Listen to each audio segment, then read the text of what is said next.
क्या आपको पता है कि क्यों जब बड़े बड़े फिल्म स्टार एक पान मसाला का ऐड करते हैं तो लोग उनसे इन्फ्लुएंस होकर उस प्रोडक्ट का इस्तेमाल करने लग जाते हैं? या फिर क्यों बड़ी बड़ी कंपनियां क्या आपके टूथपेस्ट में नमक है इस तरह के एड्स बनाकर लोगों को अपने प्रोडक्ट सेल करती हैं? तो और भी बहुत सारे क्यों के जवाब आज आपको मिलने वाले हैं। आज मैं आपको रॉबर्ट सियाल्डिनी की बहुत ही फेमस किताब इन्फ्लुएंस से बताऊंगा कि कैसे बड़ी बड़ी कंपनियां लोगों को इन्फ्लुएंस करती हैं और खूब पैसा कमाती हैं। और न केवल बड़ी बड़ी कंपनियां, जबकि आप भी इन प्रिंसिपल का इस्तेमाल करके कैसे दूसरे लोगों को इन्फ्लुएंस कर सकते हो। और अगर आप भी बिजनेस करना चाहते हो और आप पैसा कमाना चाहते हो तो आप किस तरह इन प्रिंसिपल का इस्तेमाल कर सकते हो। तो आज मैं आपको टोटल 7 प्रिंसिपल बताने वाला हूँ, तो एक भी प्रिंसिपल मिस मत करिएगा, क्योंकि अब चाहे छोटे से छोटा टीवी कमर्शियल ही क्यों ना हो, हर जगह इसका इस्तेमाल किया जाता है। तो सबसे पहला प्रिंसिपल आता है कॉन्ट्रास्ट प्रिंसिपल। एक चिट्ठी में शेरन अपने पेरेंट्स को लिखती है, डियर मम्मी एंड पापा, जब से मैं कॉलेज गई हूँ मेरा पढ़ाई में बिल्कुल मन नहीं लगता। पहले मैं आपको ये बता नहीं पाई, पर मैं आपको सारी सच्चाई बताना चाहती हूँ।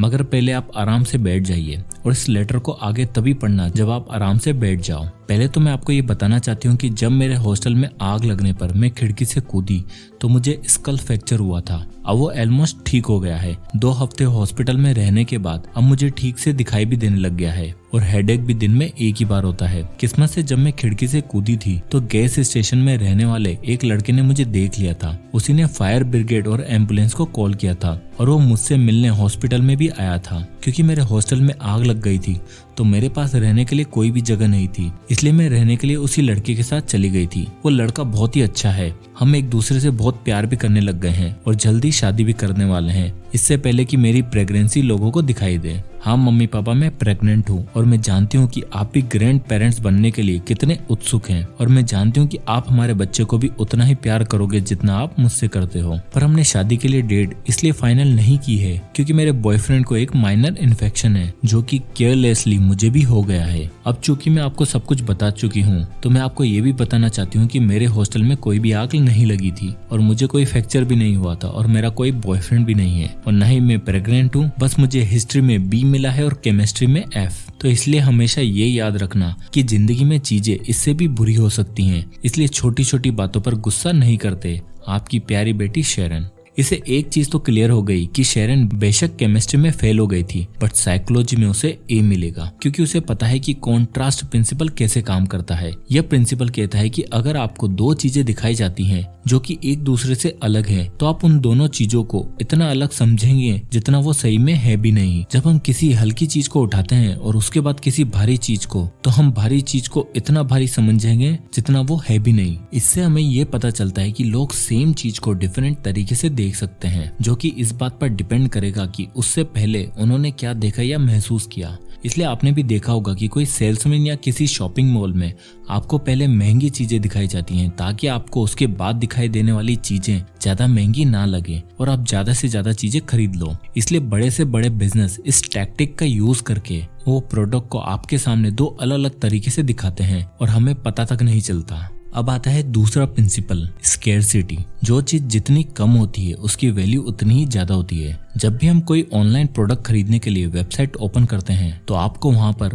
ओनली 2 प्रोडक्ट लेफ्ट दिखाई देता है और आप जल्दी से जल्दी पेमेंट करके उसे खरीदने की कोशिश करते हैं। या फिर आप कभी Amazon वेबसाइट पर जाते हो तो आप देखते होंगे कि ये ऑफर कुछ लिमिटेड टाइम तक के लिए ही है, इसलिए आप इसे जल्दी से जल्दी खरीद लीजिए और हम उसे खरीद लेते हैं। और ऐसा हम इसलिए करते हैं क्योंकि हमें लगता है कि कहीं हम उस चीज को खो न दें। इसलिए जब भी ब्रांड्स की सेल आती है लोग उस टाइम चीजों को बहुत ही ज्यादा परचेज करते हैं क्योंकि उन्हें लगता है कि ये कुछ ही टाइम के लिए वैलिड है और हम कहीं पीछे न रह जाएं। यहाँ तक कि आपने देखा होगा कि जब कोई मूवी बैन हो जाती है तो लोग उस समय उसे देखने के लिए और ज्यादा एक्साइटेड रहते हैं। इसलिए उधर बोलते हैं कि जो चीजें हमें मुश्किल से मिलती हैं उनकी हमें ज्यादा वैल्यू होती है। और अगर आप इस प्रिंसिपल को अपनी लाइफ में या अपने बिजनेस में अप्लाई करते हो तो आप भी अपनी अवेलेबिलिटी को लिमिटेड रखो ताकि लोग आपकी वैल्यू करना सीखें। अब आता है तीसरा प्रिंसिपल, रेसिप्रोसिटी। अगर आपको कोई गिफ्ट देता है तो आपको भी लगता है कि आपको भी उसे गिफ्ट देना ही पड़ेगा। और अगर आपकी कोई मदद करता है तो आपके मन में हमेशा यह फीलिंग रहती है कि आपको भी उस इंसान की कभी ना कभी मदद करनी ही है। यहाँ तक कि हम तो बर्थडे गिफ्ट भी यही देख कर देते हैं कि सामने वाले ने हमें क्या दिया था। और इस बिहेवियर को रेसिप्रोसिटी कहते हैं। रॉबर्ट सियाल्डिनी ने इसे बहुत ही पावरफुल टूल बताया है। आपने देखा होगा कि अगर आप किसी भी वेबसाइट के सब्सक्रिप्शन के लिए जाओगे तो वहाँ पर आपको 1 मंथ फ्री का ऑफर दिखाई देता है। जिससे कि वो आपके मन में यह फीलिंग पैदा कर सके ताकि आप उस सर्विस को कंटिन्यू रखें। इसलिए आप हर जगह देखते होंगे कि by one get one free, और यह इसी कारण होता है ताकि आप उनके प्रोडक्ट को और भी खरीदें। क्योंकि जब हमें कोई चीजें फ्री में देता है या हमारे लिए कुछ करता है तो हमारे मन में भी उसके बदले में देने की फीलिंग होती है। अगर आप रेस्टोरेंट में खाना खाने जाते हो और सारा बिल आपका दोस्त भरता है तो नेक्स्ट टाइम आप चाहोगे कि बिल आप पे करें। इसी तरह अगर आप चाहते हो कि आपके लिए कोई कुछ करे तो पहले ही फ्री में हमें कुछ देना होगा, उसके मन में रेसिप्रोसिटी की फीलिंग पैदा करनी होगी।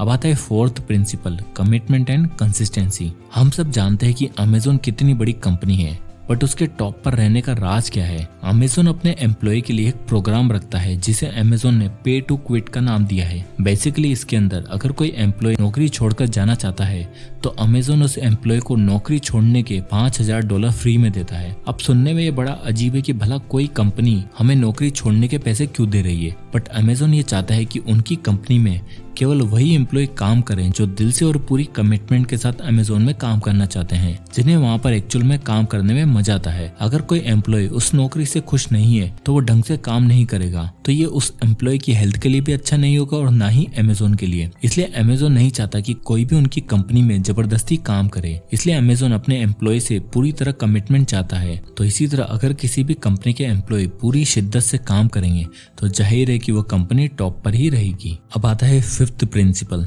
Social proof. आजकल हर कोई, चाहे होटल को चूज करने की बात हो या फिर कोई नई मूवी मार्केट में लगी हो, हम सबसे पहले उसके रिव्यूज देखते हैं कि होटल्स की रेटिंग कैसी है और जो नई मूवी मार्केट में आई है उसे कितने स्टार मिले हैं, क्योंकि हमें सोशल प्रूफ चाहिए होता है। इसी को लेकर चाइना में कुछ रेस्टोरेंट पर एक स्टडी की गई जहाँ पर रिसर्चर ने जो महंगी महंगी डिशेस थी उन्हें कुछ इस तरह पेश किया था, speciality of the house, our chef's recommendation, most popular. और जब रिसर्चर ने ऐसा किया तो कस्टमर ने उन आइटम्स की प्राइस महंगी होने के बावजूद भी उन्हें ऑर्डर किया और उन रेस्टोरेंट की सेल 13 से 20% तक बढ़ गई थी। और बहुत सी बार जब हम भी रेस्टोरेंट जाते हैं तो आप वहां जाकर ये जरूर पूछते होंगे कि भैया यहाँ की स्पेशलिटी क्या है, और मैक्सिमम टाइम जो रेस्टोरेंट आपको सजेस्ट करता है आप वही ऑर्डर करते होंगे, क्योंकि हम सब लोगों को सोशल प्रूफ चाहिए होता है और बड़े बड़े बिजनेस इस टेक्निक का यूज करके काफी सारा पैसा कमाते हैं। अब आता है सिक्स्थ प्रिंसिपल, अथॉरिटी। क्यों हम लोग सफेद कोट पहने इंसान की बताई हुई दवाई को खा लेते हैं या फिर एक काले कोट पहने इंसान की एडवाइस को फॉलो भी करते हैं? ऐसा इसलिए क्योंकि हम लोगों ने उन्हें एक अथॉरिटी माना है। बचपन से ही हमें यही सिखाया जाता है कि हमें हमेशा किसी न किसी अथॉरिटी की बात माननी है, और ऐसा इसलिए क्योंकि हम लोग उनकी यूनिफॉर्म की वजह से उनकी रेस्पेक्ट करते हैं और उनकी बात को मानते हैं। इसलिए ही जब भी हमें कोई इंटरव्यू के लिए जाना होता है तो हम अपने फॉर्मल्स को ढूंढते हैं, क्योंकि आपके कपड़े आपकी पर्सनैलिटी को शो करते हैं। इसी कारण टूथपेस्ट के एड में आपको सफेद कोट पहना इंसान आपको ये सलाह देता है कि यह टूथपेस्ट आपके लिए अच्छा है, क्योंकि हम सफेद कोट में पहने इंसान की बातों पर भरोसा करते हैं और जब वो एड हमें दिखाई देता है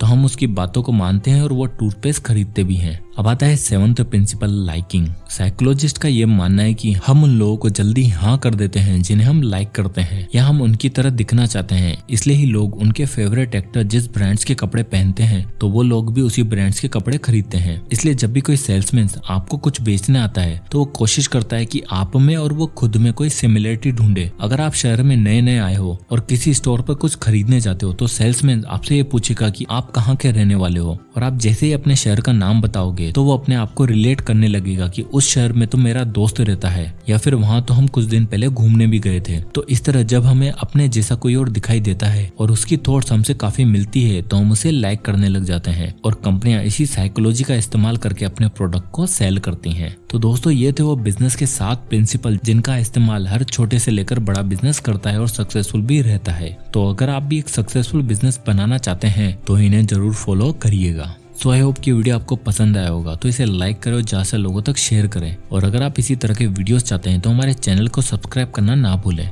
और अगर आप किसी भी बुक या टॉपिक पर वीडियो चाहते हैं तो मैं कमेंट करके जरूर बताइए, मैं उस पर वीडियो बनाने की पूरी कोशिश करूंगा। तो मिलते हैं नेक्स्ट वीडियो में, तब तक के लिए जय हिंद।